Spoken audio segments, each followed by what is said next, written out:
Quand on fait la lessive, on ne mélange pas le blanc avec les couleurs. Et on va pas mettre ensemble non plus des serviettes de bain avec du linge délicat. On ne mélange pas tout. Et on ne lave pas tout non plus à la même température.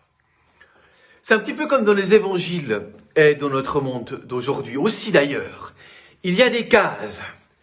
Et dans ces cases, des groupes de population qui ne se mélangent pas forcément très harmonieusement. Du temps de Jésus, on ne faisait pas manger à la même table des prostituées avec des chefs religieux. Des simples pêcheurs du lac de Galilée n'allaient pas faire des projets de vacances avec des légionnaires romains. Tout cela se trouve catégorisé jusque dans les fameuses béatitudes prononcées par Jésus et qu'on retrouve entre autres dans l'évangile de Luc.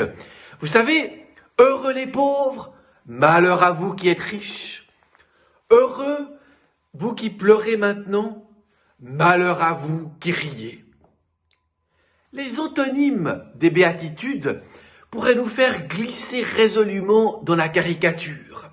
Les pauvres seraient heureux de ne rien posséder et les riches seraient malheureux de leur abondance de biens.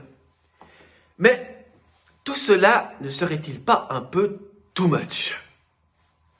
Il ne faut jamais oublier que dans les évangiles, et particulièrement dans celui de Luc, les bénéficiaires de l'amour de Dieu, le royaume, est offert à toutes et à tous, riches et pauvres, femmes ou hommes, Galiléens, Jérusalémites ou gens de Sidon, les disciples comme les simples Kidam. Le tout, c'est de savoir entendre ces paroles et les accueillir en soi jusqu'à en être transformé. Ce qu'on nomme béatitude, c'est dans les faits un appel à la conversion.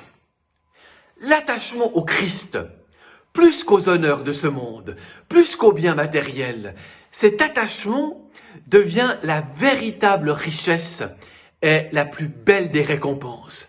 C'est le témoignage par excellence du disciple qui sait aimer par-dessus tout et vivre sa foi en dépit des valeurs parfois si dégradantes du monde dans lequel nous vivons. Alors, nous sommes heureux lorsque, face à des manifestations de haine, nous offrons notre amour. Nous sommes heureux lorsque, face au mépris, nous offrons notre miséricorde.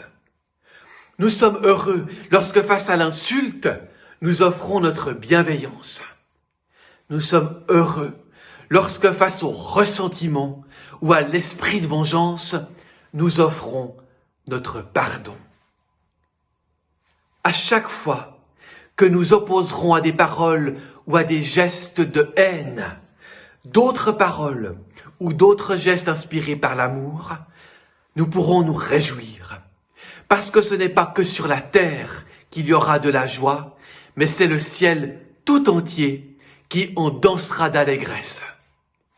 Et en attendant mon linge, je le mets à 40 ou à 60 ?